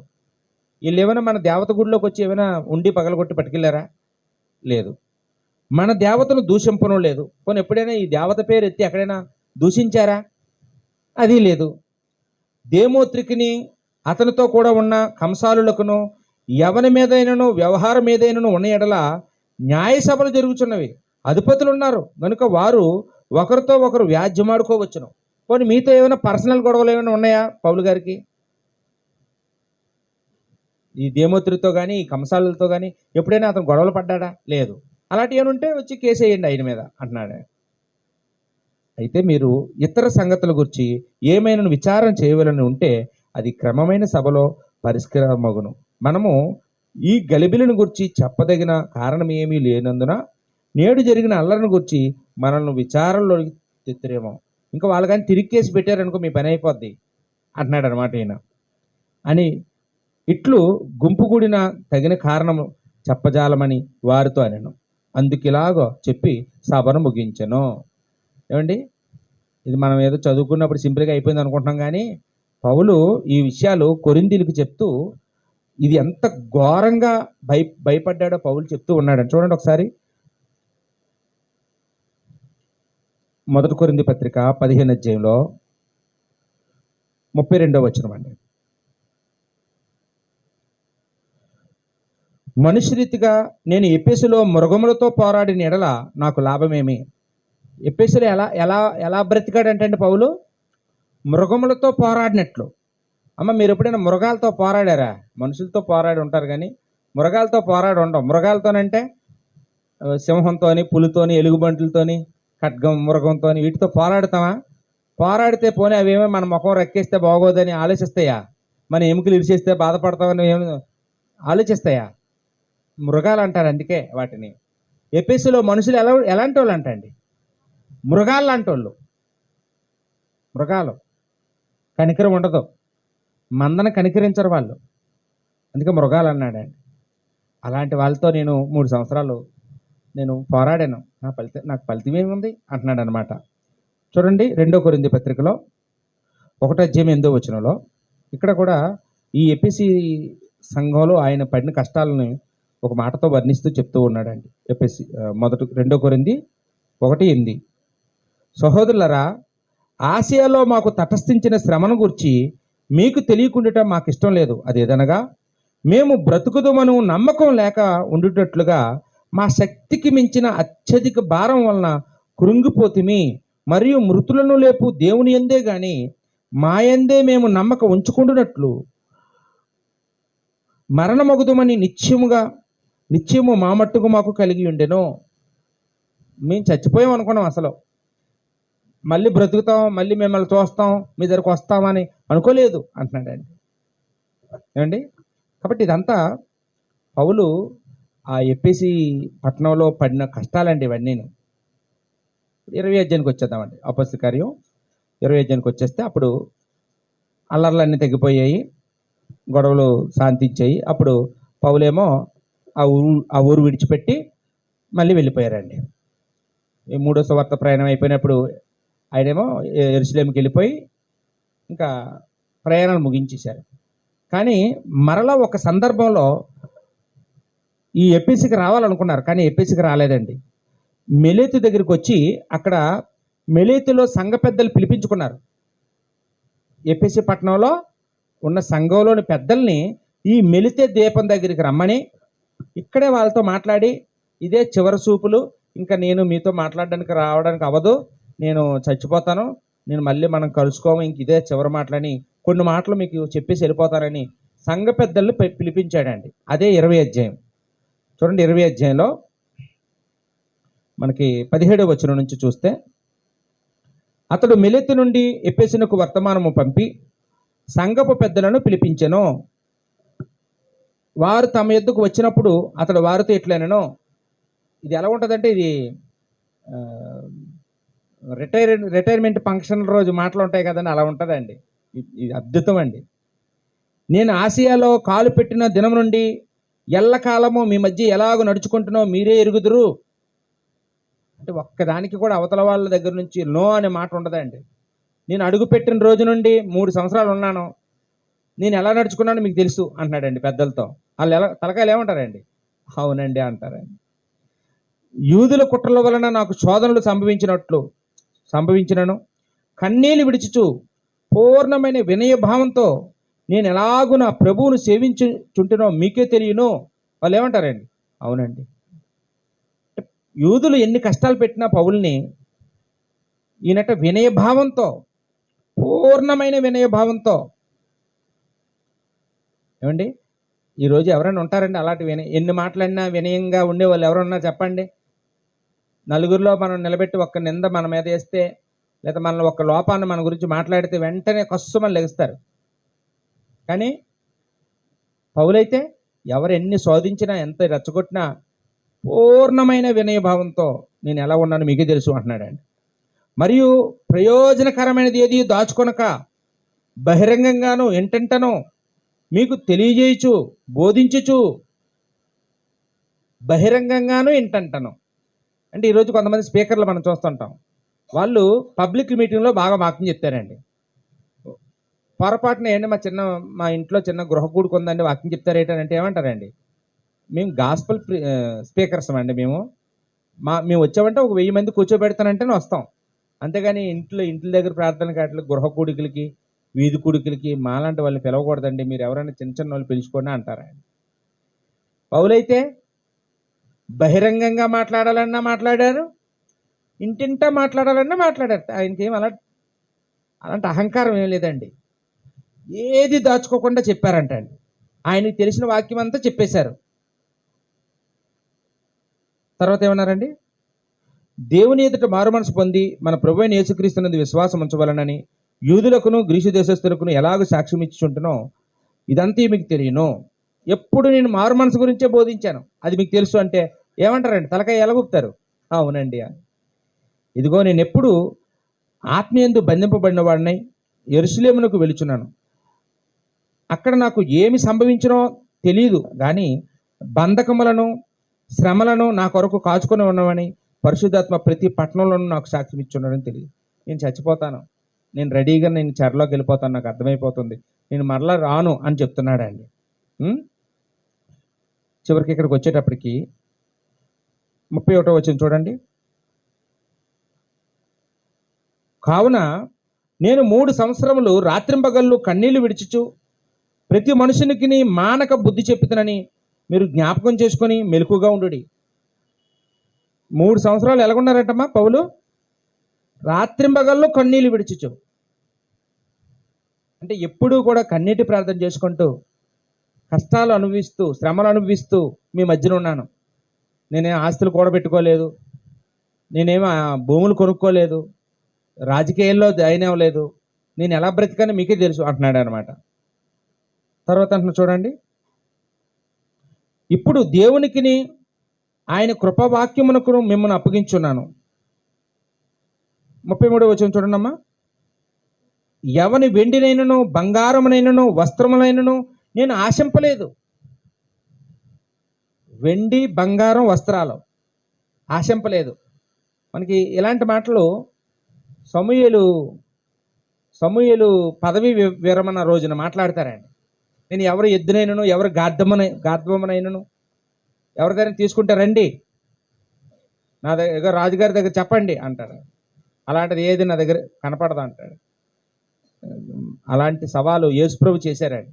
నాలో పాపం ఉన్నదని మీలో ఎవరు స్థాపించగలరు? అలాంటి సవాలు ఇక్కడ పెద్దలతో పౌలు గారు చేస్తున్నారు. మీ దగ్గర వచ్చాను కదా, ఎప్పుడైనా ఏదైనా ఎవరి దగ్గర ఆశించడం చూసారా అంటున్నాడు అనమాట. నా అవసరముల నిమిత్తమునో నాతో ఉన్నవారి నిమిత్తమునో ఈ నా చేతులు కష్టపడినవని మీకే తెలియను. ఆయన అవసరాలకి, ఆయనతో ఉన్నవారి అవసరాలకి కూడా పౌలు గారే పనిచేసి డేరాలు కుట్టుకొని ఆ వచ్చిన డబ్బులతో తాను తింటూ, తనతో ఎవరైనా సువార్త పరిచయం చేయడానికి వస్తే వాళ్ళకి కూడా భోజనం పెట్టాడంట. ఎవరిని అడుక్కోలేదు, ఎవరిని యాచించలేదు, ఎవరిని ఇస్తే బాగుండని ఎదురు చూడలేదు, కష్టపడి పని చేశాను అంటున్నాడు. ఏంటి ఈరోజు అసలు ఈ మాటలు ఏ సువార్తికుడికైనా సరిపోతాయండి? చెప్పండి. ఒకరు ఎక్కడైనా సువార్తికుడు ఏదైనా ఒక పార్ట్ టైం జాబ్ చేసుకుంటే కొంచెం డబ్బులు సంపాదించుకొని భార్య పిల్లలు పోషించుకుంటూ బ్రతికితే అతన్ని ఎలా చూస్తారండి? ఇతను డబ్బు మైండ్, ఇతను మనీ మైండ్, ఇతను దురాశపరుడు అనుకుంటుంటారండి. పౌలైతే నేను ఎవరిది అడగలేదు, మీరందరూ ఇస్తే తీసుకుందామని ఎదురు చూడలేదు, నేను నా కష్టాన్ని నేను తిన్నాను, నా కష్టాన్ని ఇంకొకరు పెట్టాను అని చెప్పగలుగుతున్నాడు. వాళ్ళందరూ తలకాయలు ఏమంటారండి? ఊపుతారు ఊపరా సంఘ పెద్దలు? అంటే మన లైఫ్ కూడా ఇలా ఉండాలండి. మనం ఏదైతే జీవించామో దాన్ని చెప్పగలగాలండి.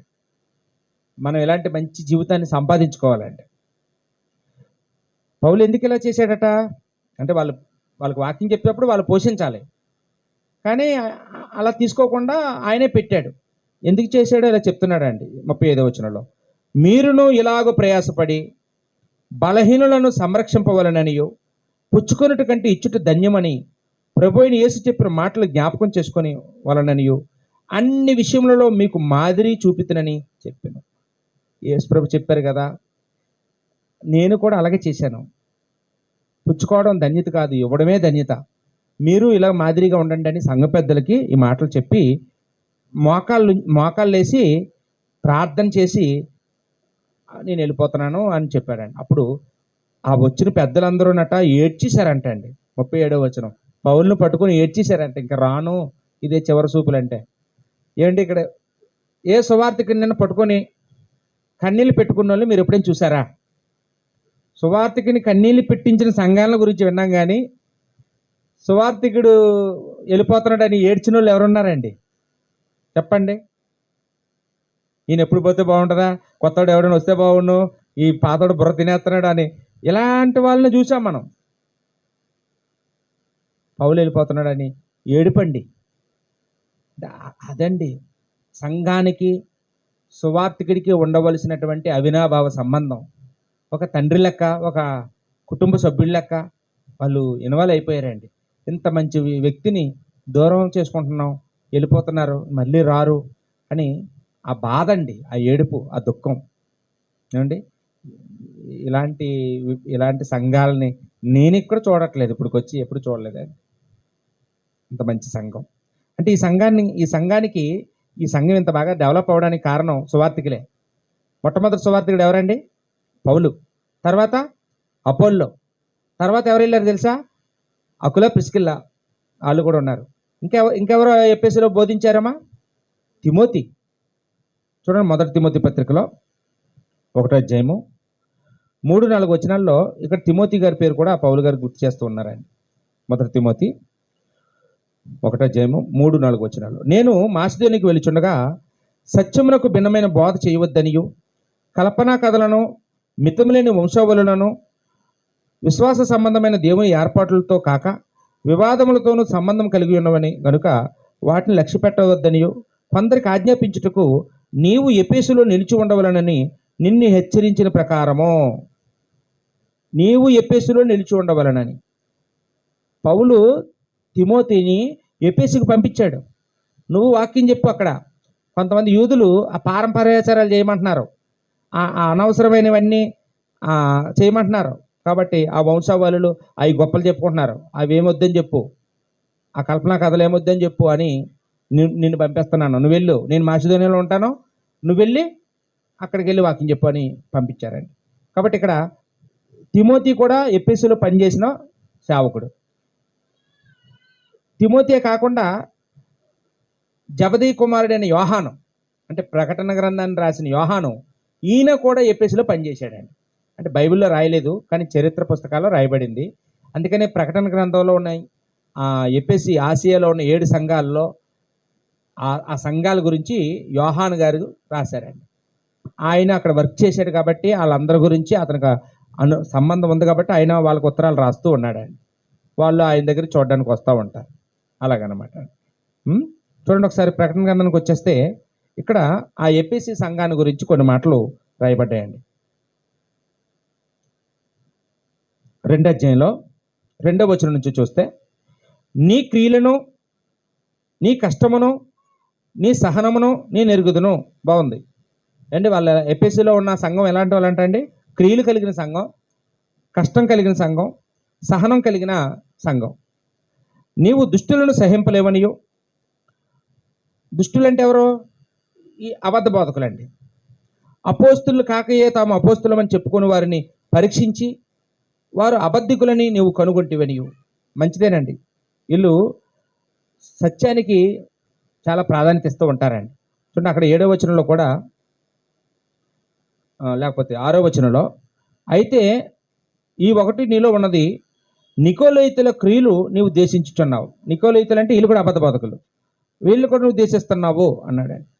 కాబట్టి వీళ్ళు చెప్పుకోదగ్గ మంచిలు ఉన్నాయంటే చాలా ఉన్నాయి. మంచి క్రియలు చేస్తున్నారు, సత్యాన్ని బాగా పరిశీలన చేస్తూ ఉన్నారు, శ్రమలు వచ్చినప్పుడు, కష్టాలు వచ్చినప్పుడు సహనం కలిగి ఉంటున్నారండి.